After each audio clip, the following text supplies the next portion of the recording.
aéroport ya Goma, système ya lisu likolo misu mibale. Boko vivre na kati ya émission Otokola Kisabino, tout ce qui se passe à Goma, interview na population, interview na ba musicien, interview na batu ya FPI, ezakaka biso nde mutu tokoki kosala yango na système ya lisu likolo misu mibale, na frais personnel. Ndenge nazoloba, on nazali ko poser n'importe qui. Tangu bato bazoya ba fête, biso tozoya na système en lisu likolo lisu. Parce que bino bato bozoya biso na musala, ezapamba te, faut tosalela bino yango. Yango na ebsaka bino avec beaucoup plus de moyens, tokoki ko servir le Congo autrement. Yango tobelela ka bande kona biso. Oyo bakoki ko comprendre que toko sala musala, basala yango, oyo ba comprendre te. Na bandi bokolanda ba musicien, bokolanda makambu nyonso tu ba bayaki fête, bokolanda population réaction, bokolanda ndenge na lobaka comme toujours. Parce que ezaka biso pour musala babetaka tolote, mais musala yango moko eganga. Merci, je vous laisse le temps de suivre. Na système ya lisu likolo misu mibale.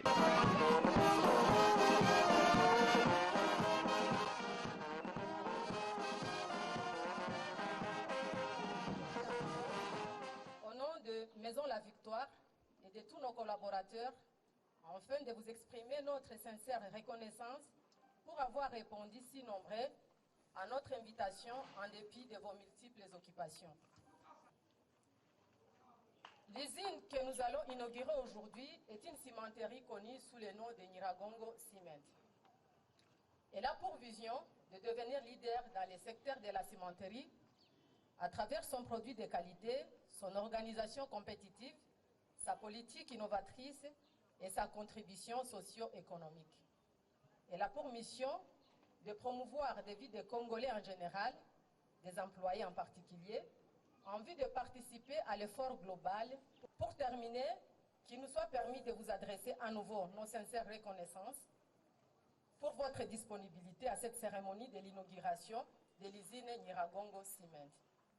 Que Dieu bénisse la République démocratique du Congo, que Dieu bénisse la province du Nord Kivu, que Dieu bénisse les FPI, que Dieu bénisse Cement. Je vous en remercie.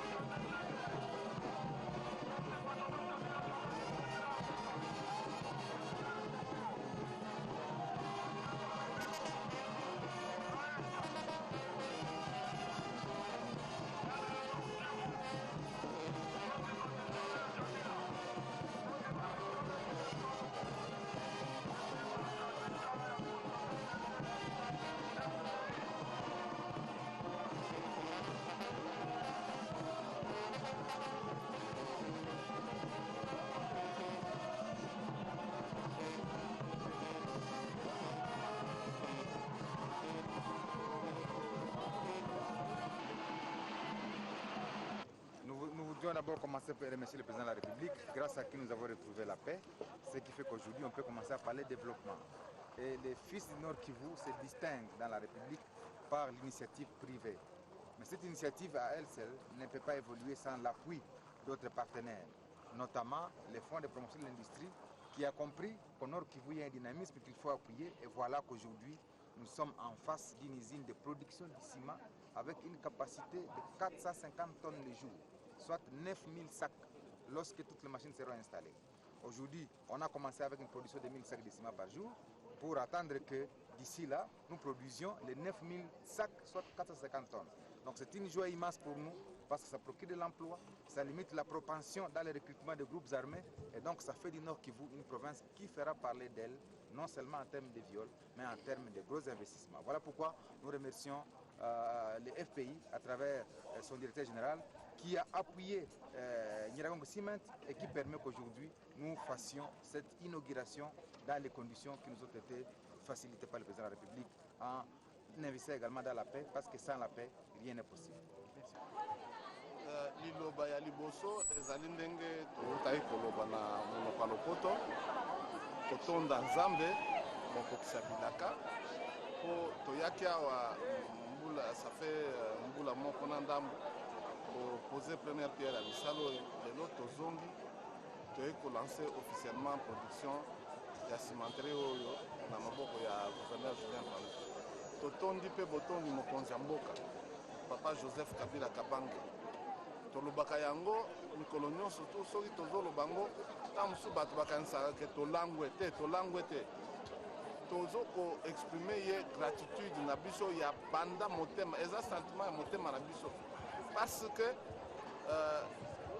biso tozali baoyo babengi bantoma na ye mpona kolakisa ke vision oyo azali nango ya komodernize Congo ya kosala Congo ekoma pays émergent ndenge bapays mosusu Brésil, Chine, Inde d'ici 2030 vision oyo azali nango ya koreconstruire mboka bana mboka bazala na bonsomi bazala na makoki bazala na bokasi oke mboka ekende liboso biso tozali donc bantoma na ye mpona moto na motu na esika na ye na secteur na ye na confiance oyo monene oyo tata mokonzi apesi biso tolakisa misala oyo tozali kosala na cadre ya vision na ye wana mpe boyebi totika makambo ya bilobaloba koloba mingi kotonga koloba te il faut nde baacte mosala emonana mosala ekende liboso kofinanse ndeko na ngai ezali mabe te ndeko na ngai soki azali kosala mosala soki azali koremplir bacondition nyonso tu ya crédit ndenge esengeli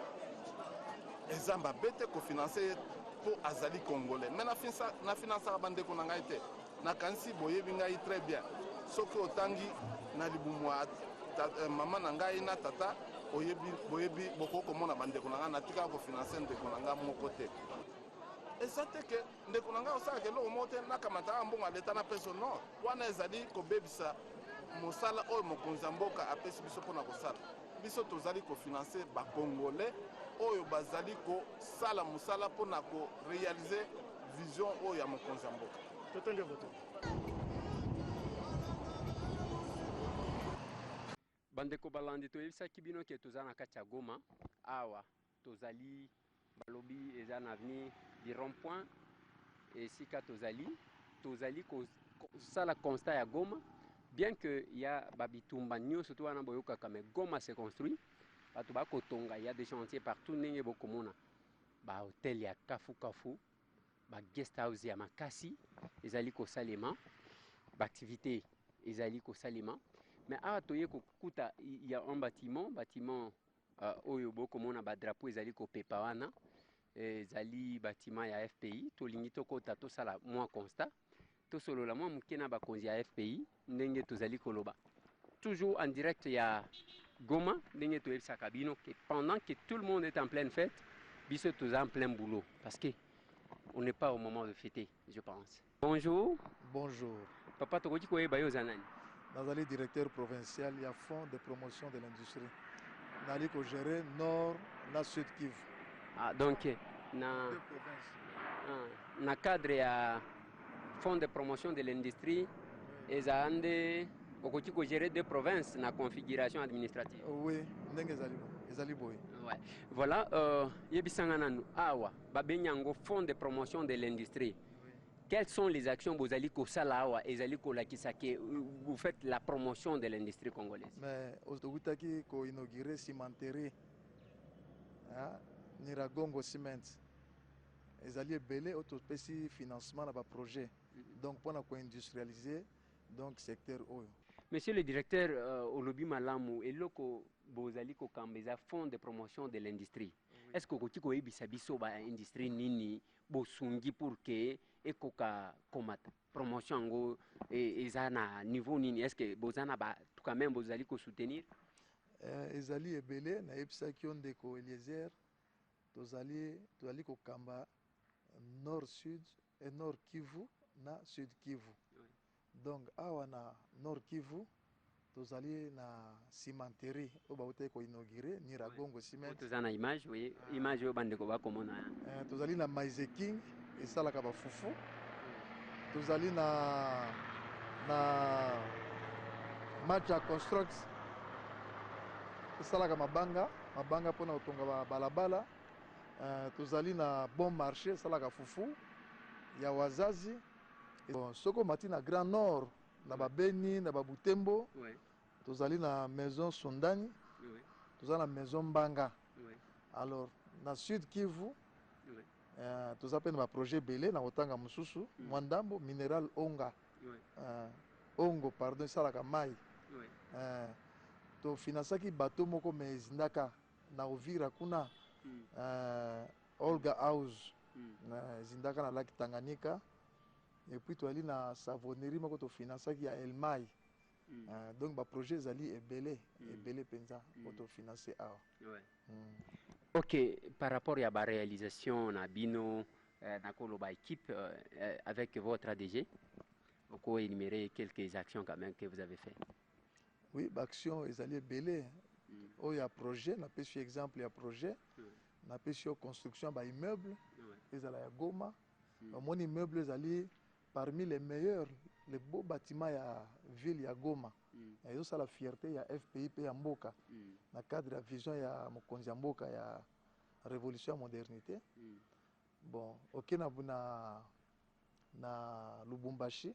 Kuna lisusu na kanisi bomona ki immeuble ezali kuna nazo kende je crois nazo ke Lubumbashi pe kuna ezali pe so kitoko même na Kinshasa donc ezali ebele oyo ya sali ya Kinshasa est en pleine construction tokota ki même na bakave tomona ki tutalisa ki pe ba téléspectateurs na biso c'est ça. Voilà, moi Lilo Basuka monsieur le directeur provincial il y a fonds de promotion de l'industrie. Bon pour ngai surtout na matière ya ba projet na sengaka soutien ya l'état congolais. Parce que ndenge tozoloba boye ezana papa moko je crois pe azolanda biso azana province ya heureusement ya province ya Sud Kivu na frontière ya pesa kinga mboka na frontière ya Uganda abenga kibiso alobi nazolanda bino tango tolakisaki bâtiment ya nini alobi nga pe nazana projet je crois que okoti ko expliquer nini bosalaka te aya na projet tozana Caneva tozana dépliant ceux qui bapesi ya monter projet na ye ba na liste bazali ba expert bazali ba kosunga ye pona ko bongisa dossier na ye to kokotisa ngo na voie normale ozwa mbongo na ye surtout ceux qui ezali ko cadrer na ndenge ya industrie pona industrie et puis ceux qui kokisi ba condition nyonso. Merci beaucoup. Ok. Na sengi na gouvernement asunga abatela protéger ba projet tozali ko financer likambo nde ezali yango wana parce que la plupart ba projet baza na problème ya concurrence déloyale omoni ba produit oyo ezali kobuta na libanda ya mboka lokola Uganda, Chine, tout ça ezali kokota ezali ko concurrencer ba industrie autofinansaki alors ce qui l'état protégé yango te ba industrie ezali ko bunga lokola totanga projet ya la joie plaza sala usine ya tol mais moyen sikoyo apteka batol wana na prix ya malamu a gagner quelque chose exact puisque ezali kokota na moyen ya fraude koti sikoyo batol na ye ateki na prix ya seko leka oyo ezali ko salema awa pourquoi kotaki na fraude. Oui, monsieur le directeur omoni mutu soki ake kosomba biloko mibale batalaka ils ont un problème de qualité, un problème de prix. Qualité n'a pas la kitoko, qualité kitoko, mais seulement problème il y a concurrence ya libanda. Parce que moi vous allez kolobaiza ya solo nazaki na Bukavu, j'ai trouvé que presque tout ce qu'on consomme vient du Rwanda. Et ezalaba ji, ezalaba nini, je n'ai pas compris là. Oui, ezali ya solo ezali donc nyonso ezali ko libanda parce que oyo bazali ko financer ezali protéger te. Alors ba produit libanda ezali côté kama alors par rapport na oya biso yango nde ezali côté kama mingi pourquoi parce que prix na bango ezali se bango bazali kokota ndenge ya fraude alors que oya biso ezali na voie normale. Voilà yo lo belika côté ya concurrence monsieur le directeur mutuna msuyelinga ozali na zone oyo biso na kini to benga ka zone rouge parce que les deux Kivu wana ozotanga nord et sud Kivu mais par rapport à l'aspect sécuritaire beaucoup zala boye bo financer mutu pona osala est-ce que bozwa kapé ba conséquences mon côté ya que peut-être ba ye ba côté lié na ba mobulu ya koto oyo ezala ki projet moko na Rutshuru ba pia yango nyonso tout. Et dans ces cas qu'est-ce que l'FPI va faire? Bon wana ezali domaine moko ezali ya likolo faut batala comment bakoki ko arranger surtout ko soulager promoteur wana problème de yango wana mais pour le moment en tout cas sécurité ezali il n'y a pas de problème.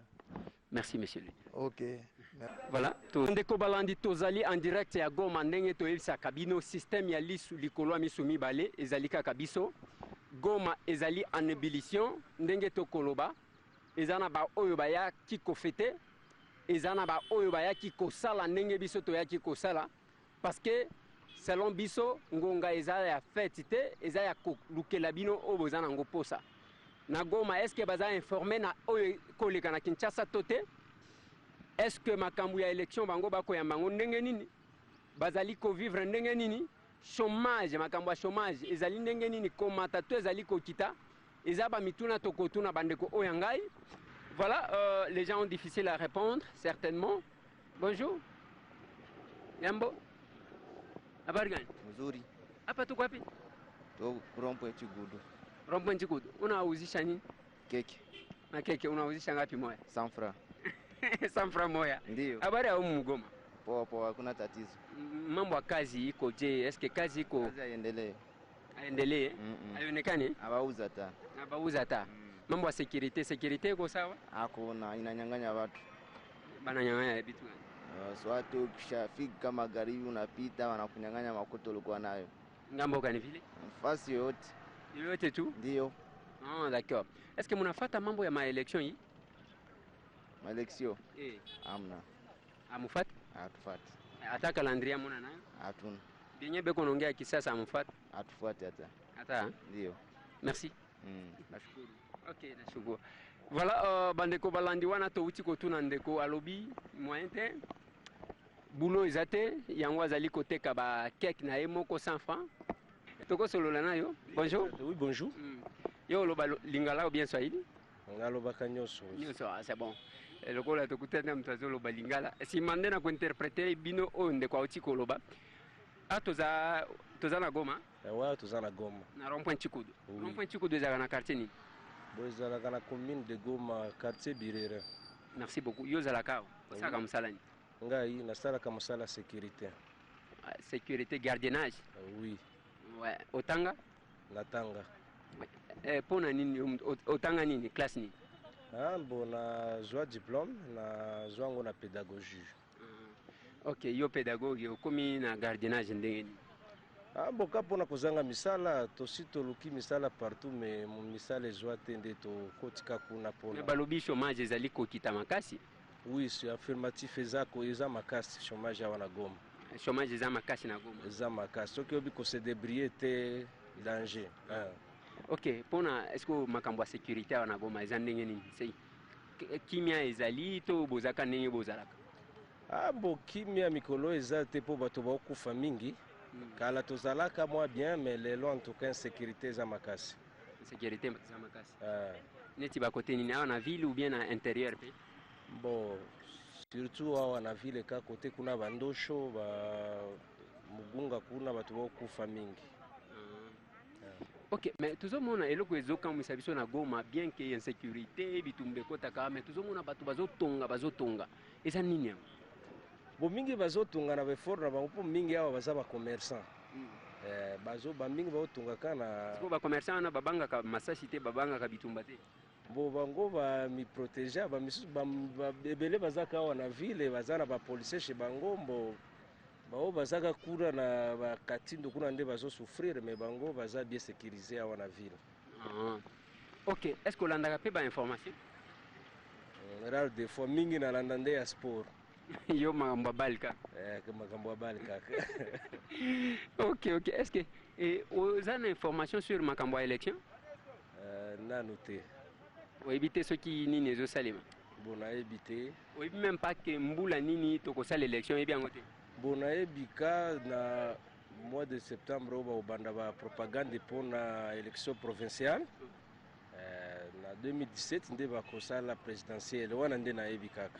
Selon yo, est-ce que za malamu kosala élection présidentielle année prochaine toté? To il faut to vanda na. Il faut to sala ngo ka poto pona mokonzi oyo ako diriger biso. Il faut. Mais mokonzi aza déjà. Olinyo pona msu. Bon, mokonzi aza mais mandat na esili. Mandat na esili, il faut to pona mosusu oyo ako remplacer. OK, merci beaucoup. OK, merci. On peut causer un peu? Bonjour monsieur. Oui, bonjour. Vous avez la facilité de parler en quelle langue? Français, Swahili, Lingala? Swahili et français. Ouais. Habari ndugu. Mzuri. Mugoma? Oui, Goma. Habari ya maisha humu? Maisha ni salama tu kidogo. Ni salama. Wewe unafanya kazi gani? Mimi nafanya kazi ya uchuruzi ya biato. Ya biato. Akufunzake?